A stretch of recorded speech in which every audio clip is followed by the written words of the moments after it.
Cancers and tumors are good for you when the body has a bunch of toxins in them. Yes, it is.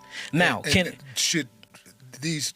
How long should these cancer and tumors last? until you eradicate all the toxins out of the body. We get rid of tumors all the time. I'm here. I mean, they know this. I'm here all the time. We get rid of tumors all the time, and the body gets rid of cancer all the time. I'm not a healer. I just help facilitate the healing. The body is a healer. I'll be ingenuous. I'll be disingenuous, and I will be on a high horse to say that I heal the body of anything. No, you have the power. Your body heals itself, and you can do this without buying herbs from me. That's how. It's not about the money. I'm a millionaire. It's not about the money. It's showing you who you are and the capabilities that the creator gave you.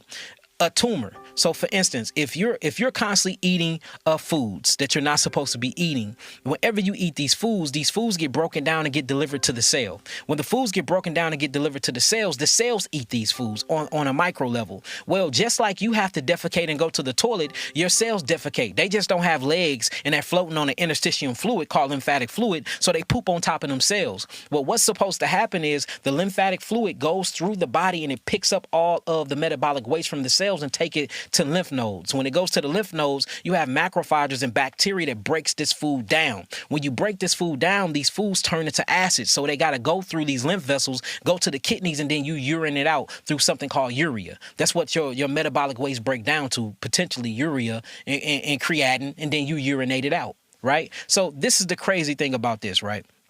If the food you're eating is mucus forming and is acidic forming, they start to burn the cell. When they burn the cells, it messes up the integrity of the cells, and then it starts sucking the oxygen out of the cells. So the cells are made to go in an anaerobic state. Anaerobic mean without oxygen. Aerobic mean with oxygen. So whenever the body goes through a stage where they have to proliferate or if they have to survive without oxygen, something sets in. It's called mutation. These are your 4 stages of detoxification, but the actual allopathic community would tell you that it's the 4 stages to disease. The first one is deficiency. So whenever you're deficient of minerals, whenever you're deficient of amino acids, or whenever you're deficient of oxygen, the next thing that sets in is actually adaptation. So since I'm deficient and my body is a healing mechanism, I'm going to adapt to my environment for I can live longer, right? So what's going to happen in the cancer stage? I need to adapt. All right, I'm not getting enough oxygen. Well, let me create these parasites. Let me create these anaerobic lactic acid so I can live without the oxygen. And I'm just going to start gathering all these cells up and putting them in a bag. And then I'm going to steal blood supply called angiogenesis. Now I got my own blood supply, plus I'm getting rid of all the trash. So now we actually see adaptation to the cells. Well, since the cells have to adapt, now they have to mutate to survive. So we have deficiency, we have adaptation, then we have mutation. Now that's where they say the cells malignant cells, because they mutated. They don't look the same no more. They shouldn't look the same. They had to change to live in the environment. These are hard healing steps. Then once they go through its mutation state, then major detoxification sets in. And this is where you start seeing symptomologies of cold and flu-like symptoms, coughing, sneezing, fever, inflammation, redness, swelling, and pain. Everything, all them symptoms I just said is a symptomology of a tumor. So is the tumor there to kill you? No, it's there to help you. Now, could a tumor can kill you? Yes, it can if it blocks blood flow.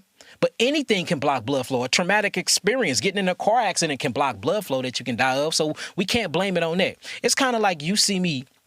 A bank get robbed every week. Every week you see the bank get robbed. You see Yaki there. And the first thing you're going to say, that nigga Yaki have to be the robber. Because every time a bank get robbed, he's there.